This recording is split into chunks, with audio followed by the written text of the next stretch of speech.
a French fashion designer, who was considered among the greatest of the 20th century, once said, "The most beautiful makeup of a woman is passion, but cosmetics are just easier to buy." Today, let's talk about the most beautiful and important invention of humankind, the makeup. Which brings us to some other questions. What are the best brands in this world? Which country is ruling the cosmetic industry? And what are the problems associated with makeup?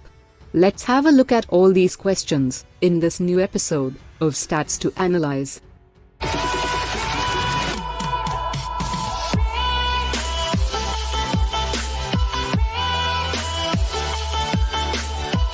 The art of wearing makeup was invented approximately 12,000 years ago by the ancient Egyptians. But we won't be traveling that behind, and we'll start from year 1900. Let's have a look at the most popular cosmetic brands over the past century.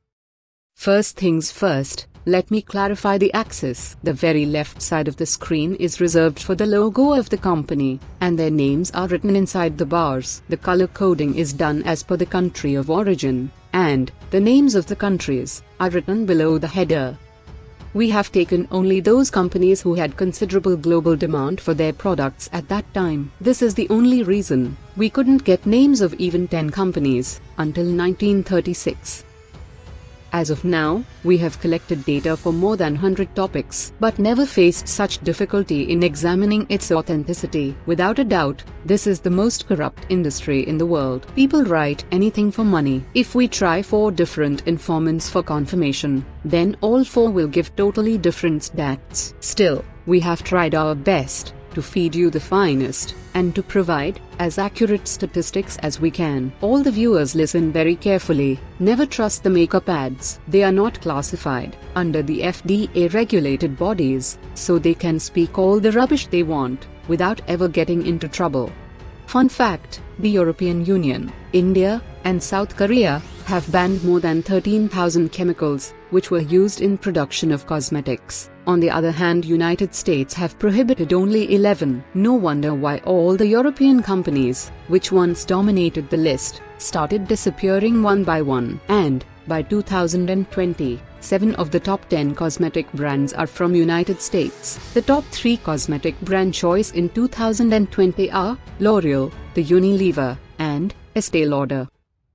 Now, let's talk about the stuff used in cosmetics. In a research it is found, on average, woman uses 12 products every day, exposing them to more than 120 unique chemicals, and most of those chemicals are toxic. You must be thinking, this must not be the problem with the expensive ones, but that's not the case. In a research, the products of top 3 most expensive cosmetic brands were taken for research, and it was found foundations can contain heavy metals like arsenic and titanium dioxide, which can cause cancer. Eyeshadow can contain formaldehyde and mineral oils that are derived from crude oil.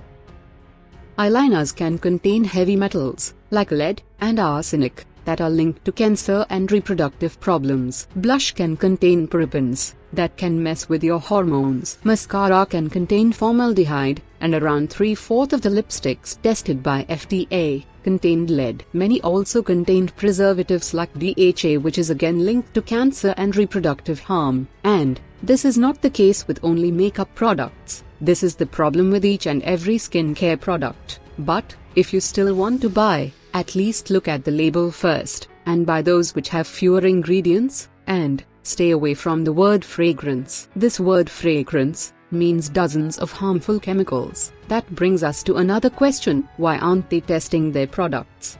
Well, of course they are tested. Approximately 100,000 to 200,000 animals suffer and die just for cosmetics every year. We can make another video on this topic, and also on how makeup industries have trapped the future of more than 22,000 children just in India, and why burning fossil fuel is still better than using makeup. Comment down if you want second part, and thank you for watching. Subscribe for more.